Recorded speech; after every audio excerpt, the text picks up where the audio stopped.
Sir मेरे सीटी में 80 नंबर है और मेरे को पता है कि पारदर्शिता से नौकरी देने का काम सिर्फ आपने कराया, क्योंकि पहले तो जात और एरियावाद के हिसाब से नौकरियां मिलती थी।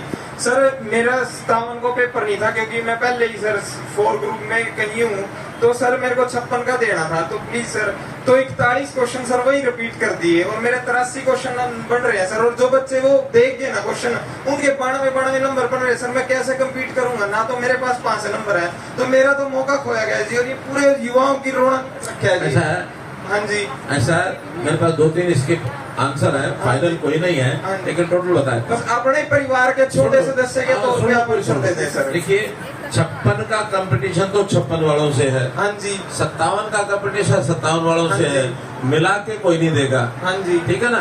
तो वो जो आंसर अगर क्वेश्चन रिपीट भी हुए हाँ जी, तो 56 में हुए हैं। हाँ जी, 57 में तो नहीं हुए। पर बच्चे तो 30,000 कॉमन है सर।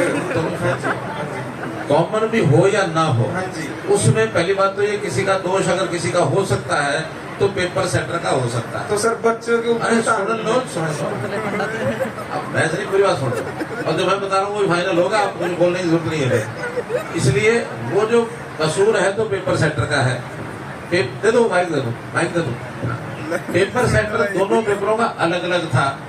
56 वालों का अलग था, 57 वालों का अलग था। अगर एक ही पेपर सेंटर होता ना, फिर तो हम कहते हैं कि जानबूझ के किया गया। एक बात। दूसरी बात, किस्मत का खेल देखो, पहले होना था 56, फिर होना था 57। अगर वो होता तो कोई बात नहीं थी। अब कुदरती 56 वाला जो होना था, उस दिन कोर्ट ने स्टे लगा दिया। हमने फिर उस कोर्ट को स्टे को तुड़वाया, तो 56 वाला बाद में चला गया, 57 वाला पहले आ गया। इसका मतलब कोई किसी की मानसिकता तो उतनी है, गड़बड़ नहीं है।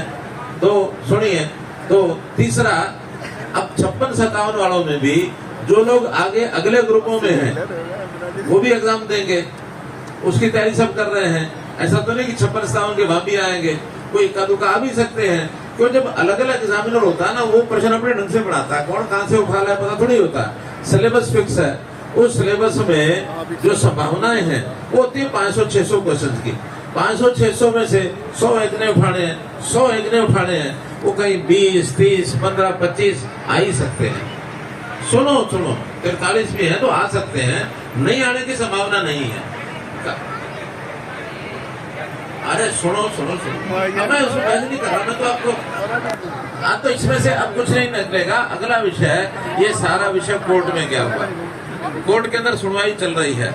कोर्ट ने कहा कि आप एग्जाम लेके रिजल्ट तैयार करके डिक्लेयर नहीं करोगे। जब हम फैसला करेंगे कि इन 41 प्रश्नों के हिसाब से क्या रिजल्ट निकालना है, वो तब निकलेगा। कोर्ट कहेगा ठीक है तो निकाल देंगे, कोर्ट कहेगा ठीक नहीं है तो जैसा कोर्ट कहेगा वैसा कर देंगे। हमने अपने हाथ में कोई बात रखी नहीं है। ठीक है। अगली बात, जो ग्रुप सी वाले हैं वो +2 के लोग हैं, और ये ग्रेजुएशन में उसमें भी है। हाँ, अब ग्रुप डी तो है वो 10th वाले हैं। हाँ, लेकिन ग्रुप डी में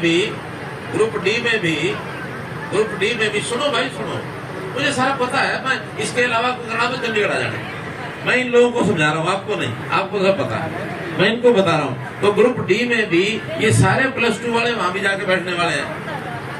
ज्यादा यही हो सकता है किसी का चांस ग्रुप सी में नहीं आया, किन्हीं कारणों से नहीं आया, वो 10वीं वालों से ऊपर है, वो जाकर के ग्रुप डी में तो नौकरी ले ही लेगा, मुझे ये भरोसा है। वहाँ 10वीं के लोग कम पास होंगे, 12वीं के लोग ज्यादा पास होंगे। तो ये चीजें कुछ किस्मत पर छोड़ो, जितनी आपको जो मिल जाए, आप अगर होशियार होंगे, कहीं ना कहीं कितनी नौकरी भर रखी है आपने, कितनी भर रखी है? 5 ग्रुप है ना, तो भाई एक में अगर गड़बड़ होगी, 4 तो बाकी है ही आपके हाथ में, और ग्रुप डी भी आपके हाथ में है। इससे कहाँ लगा हुआ? आप अभी क्या काम कर रहे हैं? एक जगह हो चुका है, सिलेक्शन हो चुकी है। अरे भैया उम्र पूरी पड़ी है तेरी, तो इसमें झगड़े में क्यों कर रहा? मैं कुछ नहीं कर सकता, कोर्ट करेगा जो करेगा। आप तो मैं समझा रहा हूँ कि कुछ बातें ऐसी होती हैं जो आपके मेरे हाथ में नहीं है। वो पता किसके हाथ में? बता दूं? वो पता किसके हाथ में? वो इसके हाथ में। किसके? और नौकरी भी किस्मत के हाथ में। मुझे मिलना बाद में।